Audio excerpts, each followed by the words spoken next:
Everyone, आप सभी का हमारे चैनल आयुर्वेदगामिनी बाय जीसीएम में हार्दिक स्वागत है। आज के इस वीडियो में हम दर्शन जो टॉपिक हमारा पार्ट 1 हमने पहले वाली वीडियो में पढ़ लिया था, आज दर्शन टॉपिक का जो बचा हुआ पोर्शन है वो इस वीडियो में हम पढ़ेंगे, जैसे कि पूर्व मीमांसा दर्शन, उत्तर मीमांसा दर्शन, जैन बौद्ध चार्वाक दर्शन और आयुर्वेद स्वतंत्र दर्शन है। और पदार्थ विज्ञान को पढ़ने की या फिर आयुर्वेद दर्शन को पढ़ने की उपयोगिता क्या है। तो चलिए शुरू करते हैं। सबसे पहले हम देखेंगे पूर्व मीमांसा दर्शन के बारे में। तो पूर्व मीमांसा दर्शन के जो पर्याय बताए गए हैं वो है धर्म मीमांसा, यज्ञ विद्या, द्वादश लक्षणी व वाक्य शास्त्र। तो द्वादश लक्षणी इस पूर्व मीमांसा दर्शन को इसलिए कहा जाता है क्योंकि इसमें 16 चैप्टर हैं टोटल, और 12 जो चैप्टर हैं वो क्रमबद्ध तरीके से इसमें वर्णित हैं। और 12 चैप्टर्स अध्यायों में से जो विषय हैं जो शेष बच गए हैं वो उन 4 जो आखिरी के चैप्टर हैं उनमें संग्रहित किए गए हैं। तो 12 जो अध्याय हैं वो क्रमबद्ध तरीके से होने के कारण इसको द्वादश लक्षणी कहते हैं। उसके बाद है इनके प्रवर्तक आचार्य। तो इनके प्रवर्तक आचार्य हैं जैन। फिर मीमांसा का शब्द का क्या अर्थ है? किसी वस्तु के स्वरूप का यथार्थ ज्ञान या फिर जिज्ञासा। तो किसी वस्तु के स्वरूप का यथार्थ ज्ञान करना मीमांसा का अर्थ कहा गया है। वेद के 2 भाग बताए गए हैं, एक कर्म कांड बताया गया है और दूसरा ज्ञान कांड। तो कर्म कांड पर कर्म मीमांसा की गई है जिसे पूर्व मीमांसा के नाम से जाना जाता है। तो अभी हमने देखा था फर्स्ट स्लाइड पे कि हम पूर्व मीमांसा दर्शन भी पढ़ेंगे और उत्तर मीमांसा दर्शन भी पढ़ेंगे। तो पूर्व मीमांसा जो दर्शन है उसको पूर्व मीमांसा इसीलिए कहा गया है, पूर्व का अर्थ है कि पहले और उत्तर का अर्थ है कि बाद में। तो वेद के जो 2 भाग है, पहला भाग है कर्म कांड और दूसरा भाग है ज्ञान कांड। तो कर्म कांड के बारे में जिसमें संपूर्ण वर्णन किया गया है, जिसके ज्ञान के बारे में बताया गया है, जिसमें उसे पूर्व मीमांसा कहा गया है। और ज्ञान कांड के बारे में यानी कि ज्ञान कांड को जानने से पहले कर्म कांड को जानना आवश्यक है, इसीलिए पहले इसका वर्णन पूर्व मीमांसा में किया गया है और उसके बाद ज्ञान कांड को समझने के लिए उसका वर्णन उत्तर मीमांसा में किया गया है, इसीलिए उसे उत्तर मीमांसा कहते हैं और इसे पूर्व मीमांसा कहा जाता है। पूर्व मीमांसा दर्शन का मुख्य विषय धर्म है। इस दर्शन के अनुसार जिससे कल्याण की प्राप्ति होती है उसे क्या कहते हैं? धर्म कहते हैं। उसके बाद है इस दर्शन को पूर्व मीमांसा इसीलिए कहा गया है कि इसमें ज्ञान या विचार करने से पूर्व कर्म कांड जो यज्ञ इत्यादि है का विचार किया जाता है। इसके बाद ही वेदांत दर्शन के ज्ञान कांड को समझा जा सकता है। ये बात अभी मैंने बताई थी। अतः इसे पूर्व मीमांसा और वेदांत दर्शन को उत्तर मीमांसा कहा जाता है। उसके बाद मीमांसा दर्शन में 16 चैप्टर हैं जिसमें 12 चैप्टर क्रमबद्ध हैं और जो 12 चैप्टर्स में जो भी कुछ छूट गया है वो शेष जो 4 अध्याय हैं उनमें संग्रहित किया गया है, जिन्हें संकर्ष कांड, देवता कांड या द्वादश अध्यायों का परिशिष्ट यानी कि उनका जो शेष भाग बचा हुआ है वो उनमें वर्णित है, इसीलिए उसको ये कहा जाता है। उसके बाद है मोक्ष। तो मोक्ष पूर्व मीमांसा दर्शन के अनुसार क्या है? तो पूर्व मीमांसा दर्शन के अनुसार शरीर, इंद्रियों और विषयों का जो संबंध है वो एक बंधन है, यानी कि जब तक शरीर और इंद्रियां अपने विषयों से संबंधित रहेंगे तो उसको बंधन कहा गया है। और जब शरीर और इंद्रियां अपने विषयों से रहित हो जाएंगी, उनसे मुक्त हो जाएंगी, तो उसको ही पूर्व मीमांसा दर्शन ने मोक्ष कहा है। फिर प्रमाण मीमांसा के अनुसार 5 माने गए हैं: प्रत्यक्ष, अनुमान, शब्द, उपमान और अर्थापत्ति। सृष्टि के इन्होंने 2 भेद किए हैं, एक महासृष्टि, एक खंड सृष्टि। और उसी तरह से प्रलय के भी इन्होंने 2 भेद किए हैं, महाप्रलय और खंड प्रलय। उसके बाद मीमांसा दर्शन और आयुर्वेद को हम देखेंगे कंपैरेटिवली कि दोनों में क्या समानताएं हैं। तो मीमांसा दर्शन धर्म यज्ञादि को महत्व देता है। धर्म यज्ञादि के महत्व को आयुर्वेद ने भी स्पष्ट किया है, यानी कि आयुर्वेद ने भी उसकी महत्ता को माना है। अनेक व्याधियों की चिकित्सा में यज्ञादि कर्म करने का उपदेश आयुर्वेद में भी दिया गया है। उसके बाद जैसे कि ज्वर में विष्णु सहस्त्र नाम पाठ का वर्णन है, तो ज्वर में आचार्य चरक ने विष्णु सहस्त्र नाम पाठ का उल्लेख किया है, जो कि कर्म कांड इत्यादि को ही दर्शाता है। उसके बाद है मीमांसा दर्शन द्वारा माने गए शब्द आदि प्रमाणों का वर्णन आयुर्वेद ने भी किया है। तो ये सभी समानताएं थी पूर्व मीमांसा दर्शन और आयुर्वेद। उसके बाद हम देखेंगे उत्तर मीमांसा दर्शन यानी कि वेदांत दर्शन भी जिसको कहा जाता है। तो इसके पर्याय हैं ब्रह्म सूत्र, वेदांत सूत्र, शारीरिक सूत्र, शारीरिक मीमांसा, भिक्षु सूत्र। तो इसका जो प्रथम सूत्र है वेदांत दर्शन का वो है अथातो ब्रह्म जिज्ञासा। इनके प्रवर्तक आचार्य जो है वो है वेद व्यास। तो वेद के पूर्व भाग में कर्मकांड होता है, ये हम पहले भी पढ़ चुके हैं, जिसका विवेचन पूर्व मीमांसा सूत्रों में है। और उत्तर भाग में ज्ञान कांड होता है, जिसका विवेचन वेदांत दर्शन या उत्तर मीमांसा में है। तो वेदांत दर्शन के प्रमुख सिद्धांत देखें तो सबसे पहले है सृष्टि उत्पत्ति। तो सृष्टि उत्पत्ति के लिए वेदांत दर्शन ने एक उपमा करके समझाने का प्रयास किया है। जैसे कि आप इमेजिन करो कि एक रथ होता है, उसमें कोई बैठने वाला होता है, उसको कोई चलाने वाला होता है, घोड़े होते हैं, तो इत्यादि से कंपेयर करके यहाँ पे सृष्टि उत्पत्ति क्रम को एक्सप्लेन किया गया है। तो इन्होंने शरीर को रथ माना है, आत्मा को रथी माना है। रथ यानी कि जो रथ है शरीर उसको रथ माना है, जो आश्रय है। उसके बाद है रथी, रथी आत्मा को माना है, यानी कि जो आत्मा है वो शरीर में रहती है और जो रथी होता है वो रथ पर रहता है। उसके बाद उनको चलाने के लिए किसी सारथी की आवश्यकता होती है। तो शरीर में जो आत्मा नामक रथी रहता है उसका जो सारथी है वो बुद्धि को बताया गया है, और जो लगाम है वो मन को बताई गई है। और मन किस पे लगाम लगाएगा? इंद्रियों पे। तो इंद्रियों को घोड़े बताया गया है, और घोड़े जैसे इंद्रियां हैं हमारी वो विषयों से आगे संबंध करती हैं। तो जो घोड़ों का चारा है उसको विषय कहा गया है। तो ये इन्होंने समझाया है। रथ कहा गया है शरीर को, रथी कहा गया है आत्मा को, और बुद्धि कहा गया है सारथी को, मन को लगाम कहा गया है, इंद्रियों को घोड़ा और विषयों को घोड़ों का चारा बताया गया है। तो इन्होंने बताया है कि जो कारण शरीर है वो अव्यक्त है, यानी कि वो व्यक्त नहीं है। स्थूल जो शरीर है वो व्यक्त है, अतः उसे अव्यक्त कहना उचित नहीं है। यानी कि स्थूल शरीर जो है वो व्यक्त है, दिखाई देता है, तो उसे अव्यक्त कहना उचित नहीं है। जो कारण शरीर है वो सूक्ष्म होता है, इसीलिए वो अव्यक्त है, तो उसे अव्यक्त कहना चाहिए। उसके बाद है विवर्तवाद, इसका प्रमुख सिद्धांत है। विवर्त का अर्थ क्या है? भ्रम या विपर्य।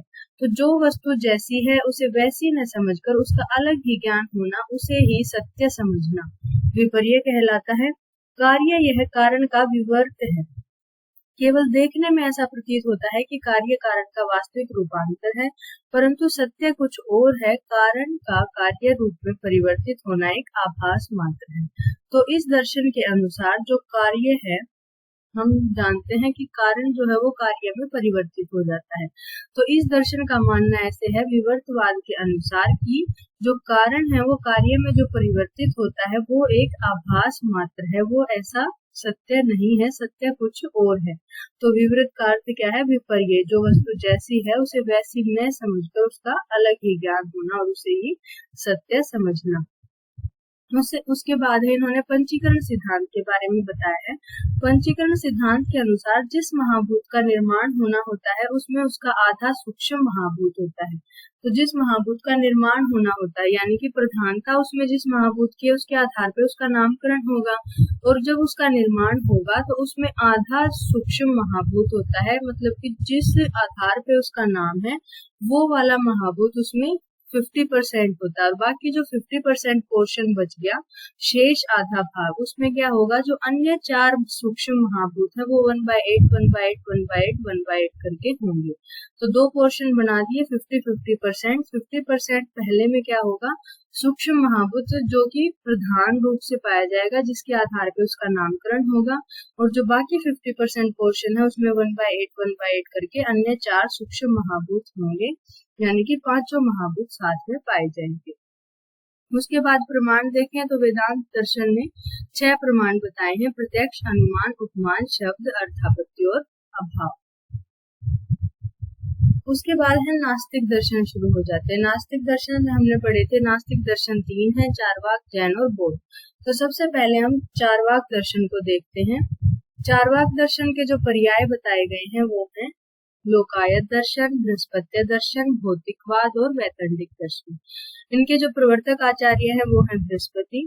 लोकेशु आयत लोकायत, यानी कि लोक में आयत होने के कारण इसे लोकायत कहा गया है। लोक में आयत यानी कि प्रचलित प्रसिद्ध होने के कारण इसे लोकायत कहा कहा गया है। लोकायत का मतलब क्या है? इहलौकिक, यानी कि इस लोक में, या भौतिकवाद इसको कहा जाता है, इस लोक में प्रचलित होने के कारण इसको लोकायत कहते हैं। फिर चार्वाक दर्शन का जो संप्रदाय है वो आनंद और सुख भोग का संप्रदाय था। चार्वाक जो शब्द है उसका अर्थ क्या है? चारु और वाक, यानी कि मीठी बोली बोलने वाला। चार्वाक ये शब्द का अर्थ है। उसके बाद इसके कुछ प्रमुख सिद्धांत देखें तो सबसे जो प्रमुख इसका सिद्धांत है वो है सुखवाद। हमने अभी पढ़ा था कि ये सुख भोग का संप्रदाय है। तो इसका जो सिद्धांत है वो है यावत जीवेत सुखम जीवेत ऋणम कृत्वा घृतम पिबेत भस्मीभूतस्य देहस्य पुनः आगमनम कुतः, यानी कि यावत जीवेत सुखम जीवेत, जब तक जियो सुख पूर्वक जियो, ऋणम कृत्वा घृतम पिबेत, यानी कि आप अगर खुद से सक्षम नहीं है सुखी रहने के लिए तो ऋण करके, घृतम पिबेत से यहाँ पे यही है कि सारे सुख उपभोगों का प्रयोग करना, ऋण लेके घी पीना, यानी कि अगर आपके पास वो सुविधाएं उपलब्ध नहीं है तो किसी से ऋण लेके उन सभी सुख सुविधाओं का उपयोग करना चाहिए। भस्मीभूतस्य देहस्य पुनः आगमनम कुतः, तो भस्मीभूत हो जाती है, यानी कि जब देह है वो मर जाता है इंसान, उसको जब संस्कार किया जाता है, अंतिम संस्कार, तो भस्मीभूत होने के बाद उस शरीर को किसने पुनः आते हुए किसने देखा है? तो जब तक यहाँ इस संसार में जीना है, चार्वाक दर्शन के अनुसार ये मानते हैं कि जब तक जिए सुखपूर्वक जिए। अगर आप सक्षम नहीं है अपनी सभी सुख सुविधाओं के लिए तो आप ऋण करके घी पिए, यानी कि सभी सुख सुविधाओं का लाभ लें। उसके बाद है चार्वाक दर्शन केवल प्रत्यक्ष प्रमाण को ही मानता है। तो प्रमाण जो है वो चार्वाक दर्शन में केवल एक माना है और प्रत्यक्ष ही माना है। प्रत्यक्ष प्रमाण से जानने योग्य पदार्थों को ही सत्य माना है। सत्य पदार्थ यानी कि जिनकी सत्ता है, जो पाए जाते हैं। तो प्रत्यक्ष प्रमाण से जो चीजें दिखाई देती हैं, जिनका ज्ञान प्राप्त किया जा सकता है, चार्वाक दर्शन के अनुसार वही सत्य है, अन्य सभी पदार्थ इनके लिए असत्य है। चार्वाक दर्शन ने केवल 4 ही महाभूतों को स्वीकार किया है, पृथ्वी, जल, तेज और वायु। आकाश महाभूत को इन्होंने स्वीकार इसीलिए नहीं किया है क्योंकि ये प्रत्यक्ष प्रमाण को मानते हैं और प्रत्यक्ष प्रमाण के द्वारा आकाश का जो साक्षात्कार है वो नहीं किया जा सकता, तो इसीलिए उन्होंने इसको सत्य नहीं माना है और केवल 4 ही महाभूतों की सत्ता मानी है। चार्वाक दर्शन आत्मा की उपस्थिति को भी नहीं मानते। वही बात है कि प्रत्यक्ष इन्होंने प्रमाण माना है, प्रत्यक्ष से जिसका साक्षात्कार नहीं किया जा सकता तो उस चीज की उपस्थिति ये नहीं मानते। फिर चैतन्य आत्मा का गुण नहीं है, चैतन्य शरीर का ही गुण है। इनके अनुसार जो चेतना है वो आत्मा का गुण नहीं है, वो शरीर का ही गुण है। तो इसको सिद्ध करने के लिए इन्होंने एक तर्क दिया है कि जब तक शरीर रहता है तब तक चेतना है, शरीर के न रहने पर चेतना भी नहीं रहती। यानी कि चेतना जो शरीर का ही गुण है, शरीर से ही रिलेटेड है। जब तक शरीर रहेगा तब तक चेतना रहेगी और जब शरीर नहीं होगा तो चेतना भी नहीं होगी। जिस प्रकार पान, कत्था, सुपारी और चूने में लाल रंग न रहने पर भी जब उसको खाया जाता है तो मुख में लाल रंग उत्पन्न होता है कि उन चारों चीजों में लाल रंग कहीं भी था नहीं, लेकिन जब वो मिक्स होते हैं आपस में तो उसमें लाल कलर की जो उत्पत्ति होती है। उसी प्रकार से जो 4 महाभूत इन्होंने माने हैं आकाश रहित, उनके विशिष्ट संयोग से चेतना शरीर के कारण ही उत्पन्न होती है, तो वो शरीर का ही गुण है, वो आत्मा का गुण नहीं है चार्वाक दर्शन के अनुसार। फिर इन्होंने दिया है स्वभाववाद। वस्तुओं में होने वाले परिवर्तनों को वस्तु के ही स्वभाव अधीन मानता है, यानी कि जो भी परिवर्तन वस्तुओं में होते हैं वो सभी उनके स्वभाव के कारण ही होते हैं। एग्जाम्पल क्या है कि जैसे अग्नि में स्वभावतः उष्णता होती है, जल में स्वभावतः शीतलता होती है। तो स्वभाववाद परिवर्तन में किसी अलौकिक शक्ति जैसे कि ईश्वर, उनका अस्तित्व नहीं मानते हैं। इसके अनुसार परिवर्तन का कारण क्या है? स्वभाव है कि कोई भी जो परिवर्तन होता है वस्तु में, उसमें किसी भी अलौकिक शक्ति का कोई हाथ नहीं है। वो जो परिवर्तन है वो स्वभाव से ही होता है कि अग्नि में जो उष्णता होती है वो उसके स्वभाव से ही होती है, जल में जो शीतलता होती है वो उसके स्वभाव से ही होती है। चार्वाक दर्शन ईश्वर के अस्तित्व को नहीं मानते हैं क्योंकि ये प्रत्यक्ष प्रमाण को मानते हैं और प्रत्यक्ष प्रमाण से ईश्वर का साक्षात्कार या फिर उसको सिद्ध नहीं किया जा सकता है इनके अनुसार। तो चार्वाक दर्शन का मत है कि बीज से अंकुर उत्पन्न होने में ईश्वर की भूमिका नहीं है। अंकुर उत्पत्ति मिट्टी और जल के संयोग के पश्चात स्वभाव से ही होती है, यानी कि स्वभाव ही उसकी उत्पत्ति या फिर परिवर्तन का कारण है। उसमें ईश्वर की कोई भूमिका इन्होंने स्वीकार नहीं की है, क्योंकि ये ईश्वर के अस्तित्व को नहीं मानते, प्रत्यक्ष प्रमाण को मानने के कारण। चार्वाक दर्शन का कथन है कि सांसारिक सुख ही स्वर्ग है, यानी कि जिसको इस संसार में सुख है, यानी कि वही उसका स्वर्ग है, वो स्वर्ग में ही है। और जिसको इस संसार में दुख भोगना पड़ रहा है वो नरक में है, वो उसके लिए ये नरक के समान है। तो मृत्यु ही मोक्ष का साधन है, कि जब हमारी मृत्यु होती है तो हमारी मुक्ति हो जाती है। मृत्यु ही मोक्ष का साधन है, क्योंकि मृत शरीर को किसी भी प्रकार की वेदना नहीं होती। तो मोक्ष का जो हम साधारण अर्थ समझते हैं, परम सुख, चरम सुख जो हम मानते हैं, तो वही सभी का लक्ष्य होता है, मोक्ष की प्राप्ति, सुख की प्राप्ति। तो ये कहते हैं कि जब आदमी की मृत्यु होती है तो उसको भी तो किसी प्रकार की कोई वेदना नहीं होती, उसको सुख ही सुख होता है मृत्यु के पश्चात। इसलिए इन्होंने मृत्यु को मोक्ष का साधन बताया है। और जो संसार में सुखी है वो स्वर्ग है उसके लिए, और जो संसार में दुखी है वो उसके लिए नरक है। फिर हम कंपैरिजन देखेंगे कि चार्वाक दर्शन और आयुर्वेद के सिद्धांतों में कितनी समानता है। तो चार्वाक दर्शन और आयुर्वेद दोनों ने प्रत्यक्ष प्रमाण को माना है। आयुर्वेद में कुछ अन्य प्रमाण भी माने जाते हैं, लेकिन चार्वाक दर्शन ने जो प्रत्यक्ष प्रमाण माना है वो भी आयुर्वेद में माना गया है। उसके बाद है चार्वाक दर्शन ने 5 में से 4 महाभूतों को स्वीकार किया है। आयुर्वेद में 5 महाभूतों को स्वीकार किया गया है, लेकिन जो महाभूत चार्वाक दर्शन ने बताए हैं वो महाभूत आयुर्वेद में भी स्वीकार किए गए हैं। आयुर्वेद में वर्णित स्वभाव परमवाद की तरह चार्वाक ने स्वभाववाद का वर्णन किया है। तो ये सभी समानताएं हैं चार्वाक दर्शन और आयुर्वेद में। उसके बाद हम देखेंगे बौद्ध दर्शन। तो बौद्ध दर्शन के पर्याय है तथागत दर्शन, सौगत दर्शन। इसके जो प्रवर्तक आचार्य हैं वो हैं गौतम बुद्ध। तो इसके प्रमुख सिद्धांत अगर हम देखें तो क्षण भंगुरवाद प्रमुख सिद्धांत है बौद्ध दर्शन का। क्षण भंगुरवाद क्या है कि क्षण में भंगुर हो जाना, नष्ट हो जाना, परिवर्तित हो जाना। वस्तु का निरंतर परिवर्तन होता रहता है और कोई भी वस्तु एक क्षण से अधिक स्थायी नहीं रहती है, यानी कि किसी भी वस्तु की एक क्षण के लिए उत्पत्ति होती है, अगले क्षण के लिए स्थिति होती है और अगले क्षण में उसका विनाश हो जाता है। कारण द्रव्य कार्य द्रव्य को उत्पन्न कर क्षण में नष्ट हो जाते हैं, कि जो कारण है वो कार्य को उत्पन्न कर देता है और खुद नष्ट हो जाता है। फिर जो कार्य द्रव्य होता है वो आगे किसी और अवस्थान्तर यानी कि किसी और के लिए वो कार्य द्रव्य कारण बन जाता है और वो उसको उत्पन्न करके खुद नष्ट हो जाता है। इसी तरह से कारण और कार्य की श्रृंखला चलती रहती है। तो यह सतत गतिशील प्रवाह, निरंतर जो गतिशील प्रवाह बताया गया है कारण और कार्य का, कि कोई भी वस्तु स्थायी नहीं है, वो हर क्षण परिवर्तित होती रहती है। यही क्षण भंगुरवाद है। एक पल उसकी उत्पत्ति, दूसरे पल उसकी स्थिति और तीसरे पल उसका विनाश हो जाता है। उसके बाद है अनात्मवाद। तो बौद्ध दर्शन के अनुसार आत्मा नित्य वस्तु नहीं है, जैसे कि आयुर्वेद में बताया गया है कि आत्मा जो है वो नित्य है। तो बौद्ध दर्शन ने आत्मा को नित्य नहीं माना है, क्योंकि इन्होंने क्षण भंगुरवाद माना है कि क्षण क्षण में सब चीजें उत्पन्न और नष्ट होती रहती हैं। तो आत्मा को भी इन्होंने माना है कि वह अन्य वस्तुओं की तरह क्षण क्षण उत्पन्न और नष्ट हो रही है।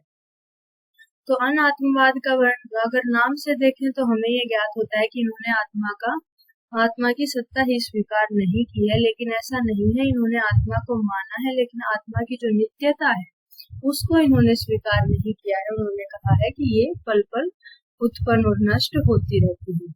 फिर प्रमाण की अगर हम बात करें तो बौद्ध दर्शन ने 2 प्रमाण माने हैं, प्रत्यक्ष प्रमाण और अनुमान प्रमाण। फिर बौद्ध दर्शन का मुख्य ध्येय क्या है? दुख से निवृत्ति है, दुख से मुक्ति है। आयुर्वेद भी दुख अर्थात व्याधि से निवृत्ति का उपदेश देता है। तो ये जो बात है दुख से निवृत्ति दिलाना, दोनों का ध्येय है। तो ये बौद्ध दर्शन में और आयुर्वेद में समानता है। फिर बौद्ध दर्शन में वर्णित जो प्रत्यक्ष और अनुमान प्रमाण है उनको आयुर्वेद में भी माना गया है, आयुर्वेद में भी उनका वर्णन किया गया है। तो ये सभी समानताएं हैं बौद्ध दर्शन और आयुर्वेद में। उसके बाद हम देखेंगे जैन दर्शन। तो जैन दर्शन के पर्याय हैं आर्हत दर्शन, प्रवर्तक आचार्य है वर्धमान महावीर। तो जैन दर्शन में 24 तीर्थंकर हुए हैं और भगवान महावीर जैन जो है वो अंतिम और 24वें तीर्थंकर है।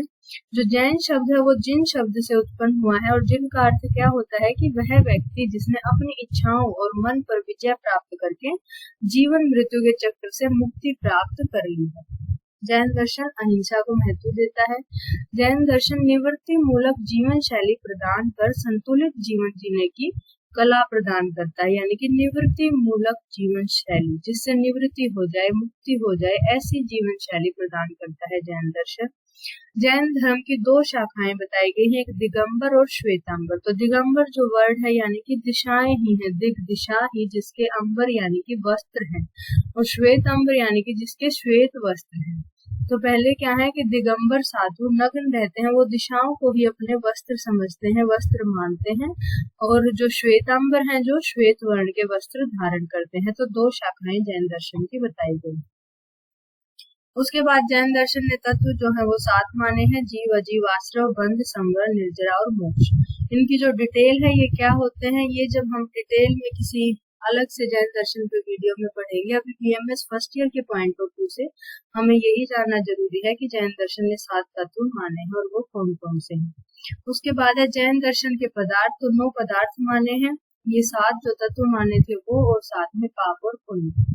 जैन दर्शन के जो द्रव्य हैं वो 6 द्रव्य माने हैं: धर्म, अधर्म, आकाश, काल, पुद्गल यानी शब्द और जीव। मोक्ष का मार्ग बताया है इन्होंने: सम्यक दर्शन, सम्यक ज्ञान और सम्यक चरित्र। ये जो 3 चीजें हैं ये इन्होंने मोक्ष के प्राप्ति के लिए बताई हैं। 5 व्रत बताए हैं: अहिंसा, सत्य, अस्तेय, ब्रह्मचर्य और अपरिग्रह। प्रमाण इन्होंने 2 माने हैं: प्रत्यक्ष और अनुमान। उसके बाद है अनेकांतवाद। अनेकांतवाद एक ऐसी विशाल दृष्टि है जिसमें वस्तु के सभी धर्मों का समन्वय हुआ है। जैन दर्शन इस संसार में अनेक वस्तुओं के अस्तित्व को मानता है और कहता है कि इन प्रत्येक वस्तु के अनंत धर्म है, यानी कि अनंत पहलू हो सकते हैं। जैन दर्शन अनुसार प्रत्येक वस्तु के 2 पक्ष होते हैं: नित्यता और अनित्यता, यानी कि वस्तु में कुछ चीजें ऐसी होती हैं जो नित्य होती हैं और कुछ ऐसी होती हैं जो अनित्य होती हैं। इसके अनुसार वस्तुओं के अनेक गुण हैं, जिसमें कुछ नित्य हैं यानी कि स्थायी हैं और कुछ अनित्य हैं, अस्थायी हैं। जो नित्य हैं वो सदा बने रहते हैं, परिवर्तित नहीं होते हैं, और जो अनित्य हैं वो परिवर्तित होते रहते हैं। तो 2 प्रकार के जो गुण हैं वो सभी वस्तुओं में इन्होंने बताए हैं। और इस अनेकांतवाद के अनुसार एक वस्तु के अनेक पहलू, अनेक धर्म हो सकते हैं। उसके बाद है शादवाद। तो शादवाद क्या है कि इसके अनुसार वस्तु के अनेक पहलू हैं जिसका संपूर्ण ज्ञान मनुष्यों के लिए असंभव है। मनुष्य वस्तु के कुछ ही पहलुओं को जान सकता है, केवल सर्वज्ञानी ही वस्तु के सारे पहलुओं का ज्ञान पा सकते हैं। जब तक हम वस्तु के सभी आवश्यक गुण और सभी परिवर्तनशील गुणों को नहीं जानते, तब तक हमें वस्तुओं का संपूर्ण ज्ञान नहीं होता। यह संपूर्ण ज्ञान प्राप्त करना सामान्य मनुष्य के लिए असंभव है, अतः मनुष्य का ज्ञान आंशिक है, अधूरा है। तो क्या कहा गया है कि जो वस्तु है उसके अनेक पहलू होते हैं। हमें जो पता होता है कि ये वस्तु ऐसी है तो वो हम उसका आंशिक ज्ञान ही जानते हैं। उसके अलावा उस वस्तु में बहुत सारे ऐसे पहलू होते हैं जो कि अभी हमने जाने ही नहीं है। यह है शादवाद के अनुसार। तो इसी को शादवाद के अंतर्गत स्पष्ट करने का प्रयत्न किया गया है। किसी वस्तु से संबंधित हमारा निर्णय सभी दृष्टियों से सत्य नहीं होता, यानी कि हमें जो दिखाई देता है वो हम उतना ही बता पाते हैं जितना हम जान पाए हैं, और हम बहुत ही आंशिक जान पाए हैं, क्योंकि जो सर्वज्ञानी है वही वस्तु के सभी पहलुओं को जान सकता है। अतः प्रत्येक ज्ञान के आगे शात वर्ड जो है इन्होंने जोड़ देने के लिए कहा है कि शात वर्ड जोड़ने से वह उचित प्रतीत होगा। जैसे कि शात यह टेबल पीले रंग का, यानी कि मैंने जितना जाना, हमने जितना जाना है उस ज्ञान के आधार पर यह टेबल पीले रंग का है, इसके अन्य भी पहलू हो सकते हैं। शात सृष्टि अव्यक्त से निर्माण हुई, यानी कि सृष्टि का निर्माण अव्यक्त से हुआ है। ये हमारे ज्ञान के अनुसार है, हमारा ज्ञान आंशिक है, इसके अन्य भी पहलू हो सकते हैं। तो ये है शादवाद। उसके बाद है समानताएं देखेंगे जैन दर्शन और आयुर्वेद में। तो जैन दर्शन द्वारा वर्णित मोक्ष के मार्ग का उपयोग आयुर्वेद ने सतव्रत के वर्णन में किया है। तो जो मोक्ष के मार्ग जैन दर्शन में बताए गए हैं: सम्यक ज्ञान, सम्यक चरित्र, सम्यक दर्शन, तो उनका वर्णन आयुर्वेद ने सतव्रत के अंतर्गत किया है। जैन दर्शन के अनेकांतवाद का सामंजस्य आयुर्वेद में कई विषयों में दिखाई देता है, जैसे सुश्रुत संहिता में वर्णित सृष्टि उत्पत्ति के कारण विभिन्न संभाषा परिषद, यानी कि जैसे हम देखते हैं अनेक संभाषा परिषदों में अनेक पहलुओं के बारे में, अनेक द्रव्यों के बारे में, किसी भी वस्तु के बारे में डिस्कशन किया जाता है, यानी कि अनेकांतवाद को आयुर्वेद में भी माना गया है। उसके बाद हम देखेंगे आयुर्वेद एक स्वतंत्र दर्शन, यानी कि आयुर्वेद को एक स्वतंत्र दर्शन मानना चाहिए या फिर अन्य दर्शनों में जो बातें बताई गई हैं वो ही सब आयुर्वेद में बताई गई हैं, उससे अलग कुछ नहीं बताया गया, तो आयुर्वेद को स्वतंत्र दर्शन नहीं मानना चाहिए। इस बारे में हम डिस्कशन करेंगे। तो आयुर्वेद को स्वतंत्र दर्शन प्रूव करने के लिए कुछ तर्क दिए जा सकते हैं, जैसे कि जिस प्रकार दर्शनों में पदार्थों का वर्णन और उनका तर्क संगत विवेचन किया गया है, उसी प्रकार आयुर्वेद ने भी षट पदार्थों का वर्णन किया है और उन्हें प्रमाणों से सिद्ध भी किया है। तो षट पदार्थ आयुर्वेद में भी वर्णन किया गया है, वैशेषिक दर्शन में भी जैसे माने हैं, तो दोनों में चीजों में समानता है, लेकिन आयुर्वेद ने भी अपने तरीके से षट पदार्थों को सिद्ध किया है, प्रमाणों से सिद्ध किया है और उनका वर्णन किया है। फिर दर्शनों की तरह आयुर्वेद ने भी अपने सिद्धांत प्रस्तुत किए, जैसे कि दर्शन हमने देखा था जिससे देखा जाए, जिसे जाना जाए, जिससे ज्ञान प्राप्त किया जाए, तो आयुर्वेद ने भी अपने अलग अलग सिद्धांत बताए हैं, जो कि कुछ हैं जो दर्शनों में पाए जाते हैं और कुछ आयुर्वेद ने अपने अलग से भी सिद्धांत बताए हैं जो कि दर्शनों में नहीं पाए जाते हैं। आयुर्वेद ने भी सृष्टि उत्पत्ति का वर्णन किया है, दर्शनों में भी सृष्टि उत्पत्ति कैसे हुई इस बात के बारे में बताया गया है और आयुर्वेद में भी इस बात के बारे में बताया गया है। उसके बाद है अधिकांश दर्शनों का मूल उद्देश्य मोक्ष की प्राप्ति है और आयुर्वेद का मूल उद्देश्य क्या है? स्वस्थ व्यक्ति के स्वास्थ्य की रक्षा करना और आतुर के विकारों का शमन करना। अल्टीमेटली वो जो स्वस्थ व्यक्ति है उसके स्वास्थ्य की रक्षा करना और आतुर को भी स्वस्थ बनाना, वो धर्म, अर्थ, काम और फिर मोक्ष की प्राप्ति के लिए ही होता है। लेकिन दर्शनों का मूल उद्देश्य मोक्ष की प्राप्ति है। आयुर्वेद का मूल उद्देश्य क्या है कि जिसको मोक्ष की प्राप्ति करनी है उसको उस लायक बनाना, उसको स्वस्थ रखना, उसके विकारों का शमन करके उसको स्वस्थ बनाना वापस से, और जिससे कि वो मोक्ष की प्राप्ति कर सके। फिर सभी दर्शनों की अपनी आचार संहिता है, उसी तरह से आयुर्वेद की भी अपनी आचार संहिता है, जिसमें सद्वृत का, दिनचर्या, ऋतुचर्या इत्यादि शामिल की गई है। तो आयुर्वेद में कुछ बातें हैं जो दर्शनों से समानता है जिन बातों की, और कुछ आयुर्वेद ने बहुत सारे अपने भी सिद्धांत दिए हैं और उनको प्रमाणों से सिद्ध किया है। आयुर्वेद का प्रयोजन जो है वो स्वस्थ व्यक्ति के स्वास्थ्य की रक्षा और आतुर के विकारों का शमन करना है। तो इन सभी तर्कों के आधार पर हम मान सकते हैं कि आयुर्वेद एक स्वतंत्र दर्शन है, यानी कि वो आयुर्वेद का अपना दृष्टिकोण है, अपने सिद्धांत हैं अलग से, तो इसीलिए आयुर्वेद को स्वतंत्र दर्शन कहा जा सकता है। उसके बाद हम देखेंगे समकालीन विज्ञान में सिद्धांत और उदाहरण जो पदार्थ की अवधारणा को समझने में सहायक है। तो पदार्थ की इन विभिन्न अवधारणाओं को समझने के लिए समकालीन या फिर आधुनिक विज्ञान की सहायता भी ली जा सकती है, जैसे कि वैशेषिक दर्शन में जो कर्म बताए गए हैं, उत्क्षेपण, अवक्षेपण, आकुंचन, प्रसारण, गमन, तो उन सभी को हम force, gravity, inertia, matter, energy इत्यादि जो आधुनिक विज्ञान के सिद्धांत हैं उनसे समझ सकते हैं। भौतिक शास्त्र में बताया गया है कि द्रव्य वो होता है जो स्थान घेरता है, जिसका कोई भार होता है। तो द्रव्य के गुण भी बताए गए हैं, घनत्व, आयतन, वाष्पीकरण इत्यादि। तो ये सभी जो है ऐसे ऐसे सिद्धांत हम आधुनिक विज्ञान की सहायता से भी इनको समझ सकते हैं।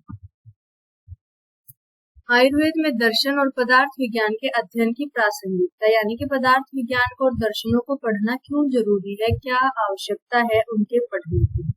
तो शास्त्र को समझने से पूर्व उसकी पद्धति को समझना आवश्यक होता है। आधुनिक चिकित्सा सिद्धांतों को हम भौतिक, रासायनिक, कोशिकीय, आणविक और जीव विज्ञान द्वारा समझ सकते हैं, जबकि आयुर्वेद के सिद्धांतों को हम दर्शन, त्रिदोष, पंच महाभूत आदि सिद्धांत हैं, द्रव्य गुण शास्त्र हैं, तो ये सभी समझ के हम आयुर्वेद को समझ सकते हैं। इस प्रकार दोनों चिकित्सा प्रणालियों के ज्ञान मीमांसा में अंतर है। आयुर्वेद की दृष्टि से चिकित्सा का ज्ञान होने के लिए पदार्थ का ज्ञान होना आवश्यक है और पदार्थ को यथार्थ रूप में जानने के लिए दर्शनों का ज्ञान होना आवश्यक है। दर्शन क्या करते हैं? जिससे सम्यक रूप से देखा जाए, ज्ञान प्राप्त किया जाए, यथार्थ ज्ञान प्राप्त किया जाए, और यथार्थ ज्ञान प्राप्त करने के लिए हमें पदार्थ का दर्शन पढ़ने की आवश्यकता है। और पदार्थ को पढ़ना इसलिए जरूरी है क्योंकि चिकित्सा की दृष्टि से पदार्थ का ज्ञान आवश्यक है। आयुर्वेद में लगभग सभी प्रकार की चिकित्सा जैसे अद्रव्यभूत चिकित्सा को छोड़ के बाकी जो द्रव्यभूत चिकित्सा है वो द्रव्य के ही इर्द गिर्द घूमती है, यानी कि द्रव्य का ज्ञान होना आवश्यक है द्रव्यभूत चिकित्सा करने के लिए। लेकिन केवल द्रव्य का ज्ञान होना पर्याप्त नहीं, उसके गुण कर्मों का भी ज्ञान होना चाहिए कि कौन से गुण है, कौन सी कंडीशन में लगेंगे, कौन सा कर्म है उसका, किस स्थान पर उसको देना उचित है, किस स्थान पर उसको देना उचित नहीं है, ये सभी ज्ञान भी द्रव्य के बारे में होना चाहिए। चिकित्सा में सामान्य विशेष सिद्धांत भी जानना आवश्यक है। जब तक गुण कर्मों की द्रव्य से समवायता का ज्ञान नहीं होगा तब तक हम विश्वास पूर्वक चिकित्सा नहीं कर सकते हैं। तो चिकित्सा करने के लिए हमें पदार्थ का ज्ञान आवश्यक है। पदार्थ का ज्ञान हमें दर्शन के द्वारा प्राप्त किया जा सकता है। जो सारी चिकित्सा है वो द्रव्य पर आधारित होती है। द्रव्य का ज्ञान आवश्यक है, लेकिन द्रव्य के ज्ञान के साथ साथ उसके गुण कर्मों को, सामान्य विशेष सिद्धांतों को जानना भी आवश्यक है, तभी हम चिकित्सा में सफल हो पाएंगे। इसीलिए चिकित्सा की दृष्टि से पदार्थ विज्ञान को और आयुर्वेद को पढ़ना अत्यंत आवश्यक है, यही इसकी प्रासंगिकता है। तो ये सभी था दर्शन के बारे में। बीएमएस फर्स्ट ईयर के पॉइंट ऑफ व्यू से हमने जो दर्शन टॉपिक है वो कवर कर लिया है। अगर आपको हमारी वीडियो अच्छी लगे तो प्लीज वीडियो को लाइक करें, शेयर करें, हमारे चैनल को सब्सक्राइब करें। अगर आपके कोई भी सजेशन है तो प्लीज कमेंट बॉक्स में जरूर लिखें और अपने फ्रेंड्स को भी वीडियो को शेयर जरूर करें। Thank you so much.